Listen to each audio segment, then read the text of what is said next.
this week. If ever a person feels like he was born a gay, I believe they can be born again, and that can change the whole story. Coming out in church. There was a time where they prayed for me. I was so shocked. I was scared that this time they're gonna beat me up now, because they keep on shaking me, and I was like, Lord, just let your will be done. And later, there was a decision taken, very well considered, why we're taking Nene and where we're sending him to. The big bricks lie. This is Checkpoint, and I'm Ngepile Mabuse.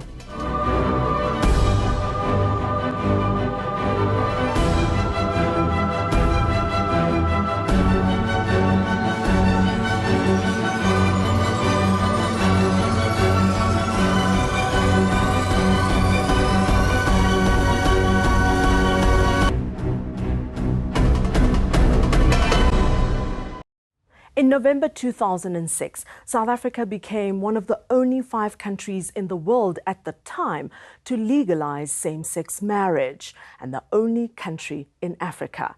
But like other laws of our land, they are often easier promulgated than practiced. Lesbian, gay, bisexual, transgender and intersex people remain targets of abuse and discrimination. Even in church. The attitude of some churches to gay marriage has forced gay Christians to find their own home. Producer Sebe Buthelezi and cameraman Sebe Buthelezi communed with a group of worshippers rejected by the mainstream but keeping their faith.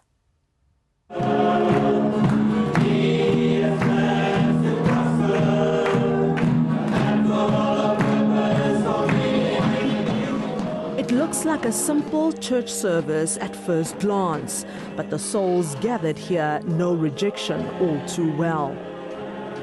Rainbow Christian Church, or RCC, north of Pretoria, was founded specifically for homosexuals. Too many people out there that don't serve God, that don't know God, will make mockery of us being called children of God. Head pastor Lizelle Stemmet never thought she would one day find herself preaching from the pulpit, but her ministry has found fertile ground. I was always part of a Catholic church. I grew up in a Catholic church for 12 years. I went to school for 12 years at a Catholic church. And I met this wonderful gentleman named Walter, and he introduced me to this church. And it's just a wonderful place where you can actually serve God and not feel judged for who you are. There's a need for churches that serve the gay community because they're being excluded from other churches. They are being minimized to something minuscule, and that was never God's intention. Among the worshippers are married couple Lerato and Tebogo Chounyani from Soshanguve. We were actually invited by my mother. She kept on saying, you know, there's a church for you, there's a church for you. Go check it out, go see where if your spirit can fit there. The moment we walked in, we felt the presence of God. The church I've grown up in, they've chased us away, literally chased us away. So since then, I realized that things are not as easy as other Christians may say. You don't find 2 male dogs or 2 male lions, 2 male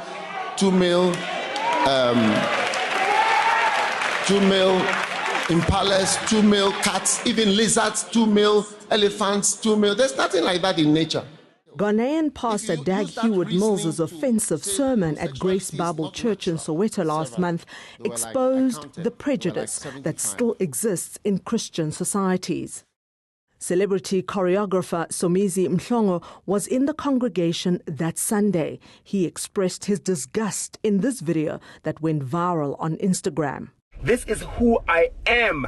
I am a gay man. Get it straight into your skull. My soul is all right with my God.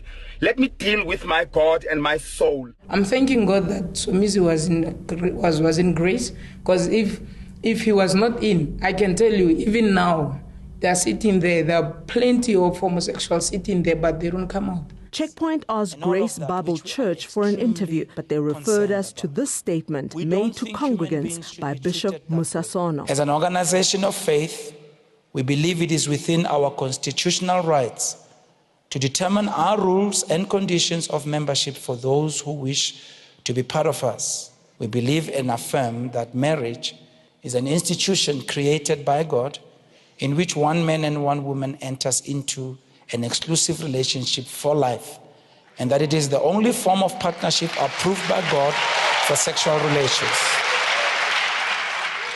Constitutional law expert Professor Shadrach Guto says balancing the Bible and human rights is a challenge the world over. Religions have always been a problem in society.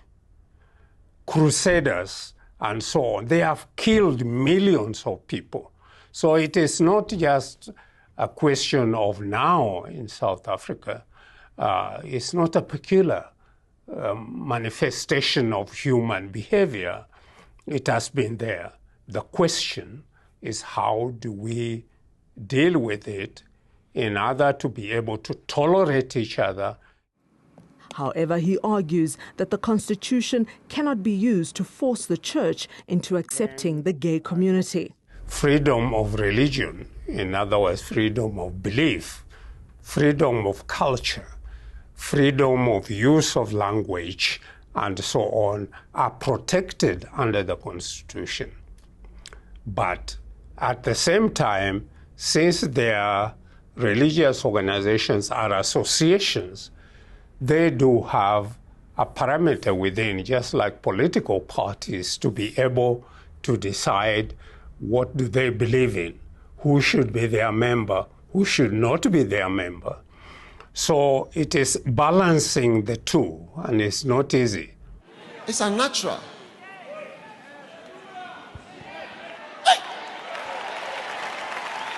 Yes. It was evident from the applause that congregants at Grace Bible Church support Pastor Heward Mills' stance. And on social media, some even lashed out at Somizi. Singato Kohlani wrote, "I love you, Somizi, but sin is sin. That man was doing the will of God." Ngoveni 11 wrote, "I strongly believe the Holy Spirit was speaking to you on Sunday, but you refused to listen. You need deliverance." And a Miss Jackita wrote, "I'm also for Dag Heward Mills. He says exactly what the Bible says. Homosexuality is unnatural, Somizi. I pity you. It seems the truth has hurt you." Here at Rainbow Christian Church, they see no contradiction between being gay and Christian. God doesn't tell us, you know what, you got to be straight, or you got to be gay, or you got to be black, white, pink, purple, you got to have blue eyes or blonde hair in order for my kingdom to welcome you. The only criteria we find is in John 3 verse 16, where God says, "Whosoever accepts him, Jesus, shall have everlasting life." That's the only criteria. Always they ask me, "Why do you call yourself a Christian?" I'm like, "But I'm believing in God." Reverend Masasa Lefu of International Assemblies of God Cornerstone says God can change your sexual orientation. If ever a person feels like he was born a gay, I believe they can be born again, and that can change the whole story. When we become born again, our previous nature changes. We are now being given the nature of God, and that nature obeys what the Bible is saying. Some churches go as far as praying for gay people to be straight. There was a time where they prayed for me. I was so shocked. I was scared that this time they're going to beat me up now, because they keep on shaking me, and I was like, "Lord, just let your will be done." For 20 years I've been shouting at God, asking why me, until one day I realized, but I must stop ask. I must now just serve him and see where it goes. We do not seek confirmation from the world, but from him. Rather, concentrate on the love of God. It's not only a gay issue, it's an issue of people focusing on their differences instead of focusing the one thing that should bind us together, and that's love. Coming up, how the Bible was used to defend apartheid racism. We were one of those churches that in the past used biblical text to support segregation.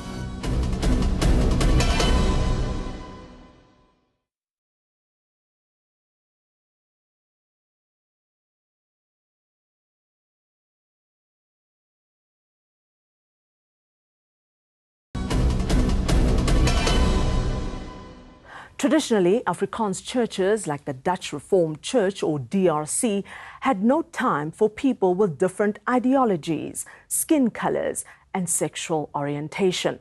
Afrikaner cleric Beyers Naudé broke with the DRC in 1980, unable to tolerate its stance. The DRC's support for apartheid seems to have cost it, and as producer Sebe Buthelezi found out, the church is struggling to reform. The Nederduits Hervormde Kerk van Afrika was founded in 1824.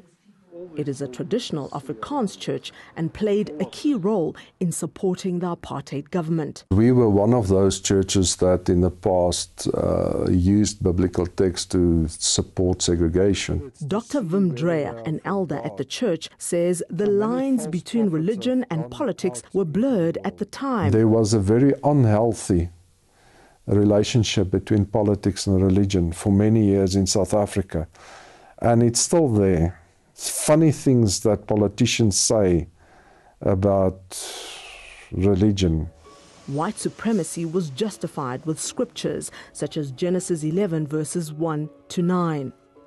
And the Lord said, "Look, they are one people, and they have all one language.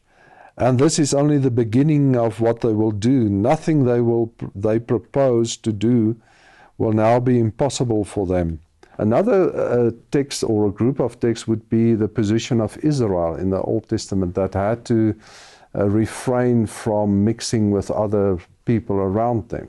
The cultural views and your background, your history, determines the way you interpret the Bible. 7 years ago, the church decided to align its interpretation of the Bible with the values of a new democratic South Africa. In 2010, we made a very pertinent decision to recall all our previous theological support of apartheid. But Dreyer says the damage had already been done. You can't change the mindset of people by an official decision to one way or another. It doesn't matter what you support or what you're against with. You don't change the mindset. It seems to be still, even in our time, more or less a preference of people to go to church among their own people. But that does not mean that people are not welcome. It means we are faced with a very practical situation of separation, which looks very bad from the outside, but my personal experience over the last years are that our members many of them have adopted black children, they grew up in the churches, and so on and so on. He says the church now has a new understanding of what Genesis 11 means.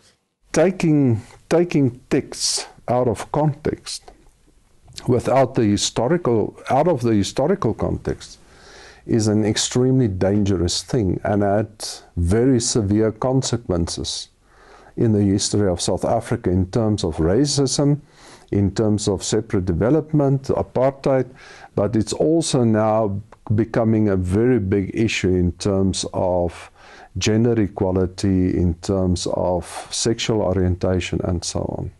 I don't think the Bible is unconstitutional. I think the way people sometimes use the Bible is unconstitutional. The Constitution is very clear on freedom of religion.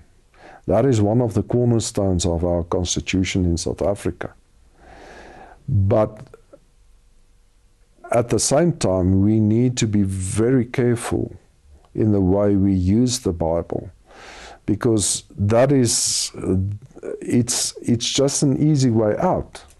If you pray to a God that tells us He's the God of love, and you use hate speech, then you don't understand that the letter of John says you can't say I love God but I hate my brother.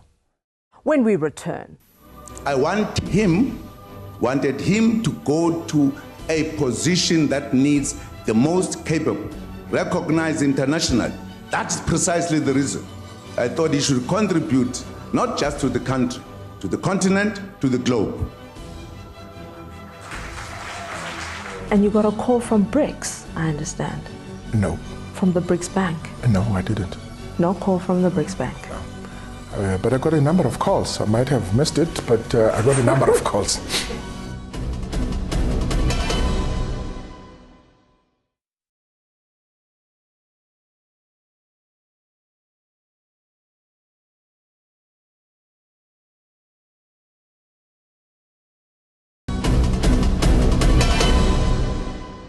As we watched the now all too familiar chaotic scenes in the National Assembly last week, it was with the realization that our political system is broken. One man who was there when those cracks became big enough to step through is Nhlanhla Nene, our finance minister, until the day in December 2015 that President Zuma fired him, telling us he'd be deployed to BRICS Bank. I recently sat down with Nene to reflect on the big BRICS lie.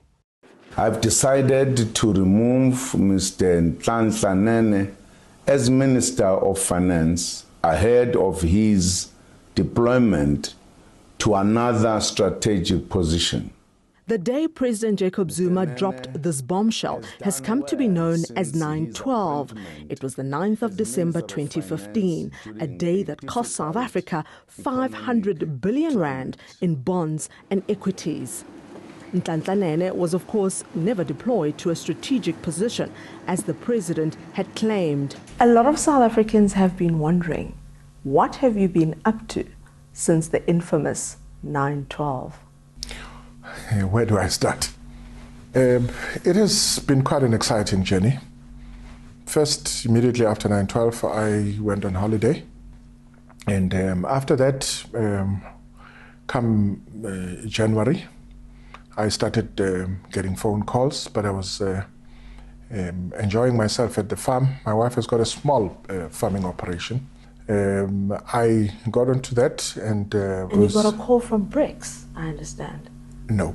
From the BRICS Bank? No, I didn't.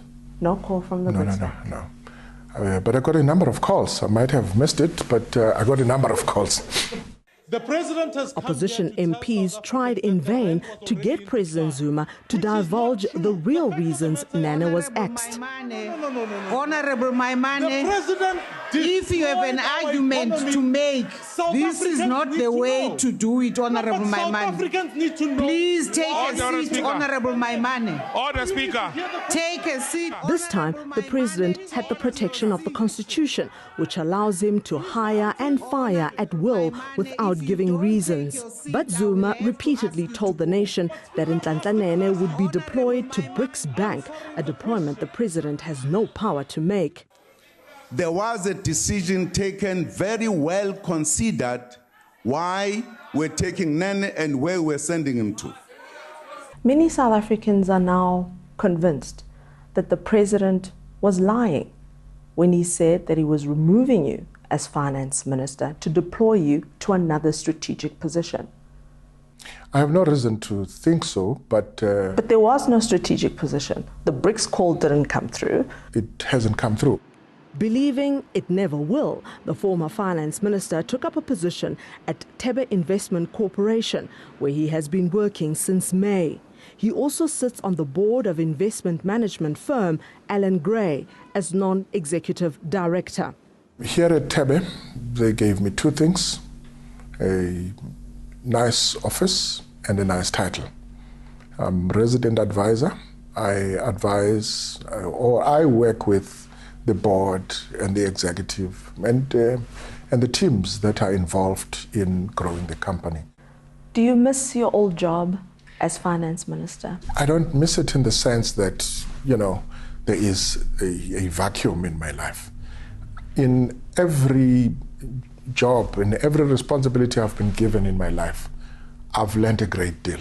And I think that has actually shaped me to be able to do what I'm doing now. I've taken a bit of time to understand the business, both with Sebe Investment Corporation and Alan Gray, and I think this is now an opportunity also for me to make my little contribution, and this is what is beginning to happen.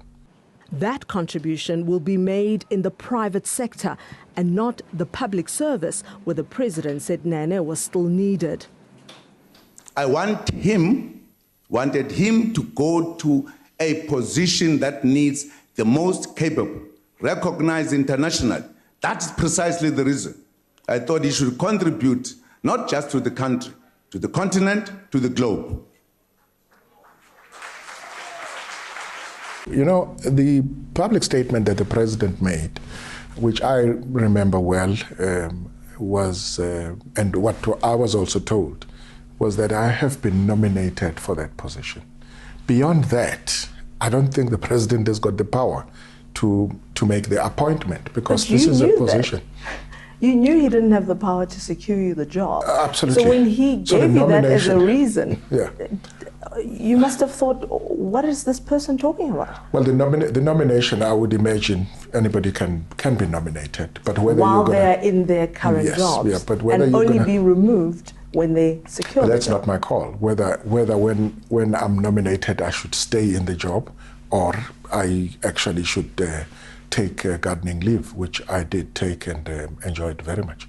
But today, because the BRICS call never came through to you, because there was no other strategic position that you were redeployed to, people are convinced the president was lying. Well, I can't speak on behalf of the people. I just accepted that. One, it is his prerogative to appoint and also to remove people from positions. And I accepted that with a very clear heart. I mean, I believe that, I'm not entitled to being given any position. It is for that reason that when I was on this gardening leave, it wasn't solely because I was waiting for the BRICS job. I just found an opportunity which I found myself in to be able to just, step back, reflect, and it did me good. So are you saying that in that time of reflection, you never thought about the real reason why the president got rid of you? It wouldn't help because, as I said, it's not my call. You have never questioned the reason why you were appointed. So why would you question the reason why you were being removed? Nene is fiercely loyal to the ANC and believes the president's wisdom should never be publicly questioned. When you have elected leadership, you must allow that leadership to lead. Even if they're leading you down the wrong path? Look, there are structures to be able to deal with those things, and in those structures you need to raise issues. He says while others cried over his axing, he saw a silver lining. I kept a box of tissues for people who came crying, and I would give them only one so that they don't cry beyond one tissue, because there is no reason to feel that way.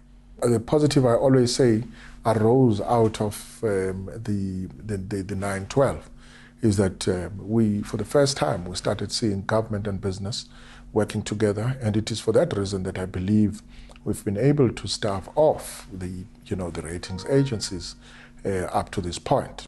That's all from us this week. Please do give us your feedback. Our Twitter handle is @checkpoint_ENCA and our email address checkpoint@enca.com. Thanks for watching. I'm Ngebile Mabuse.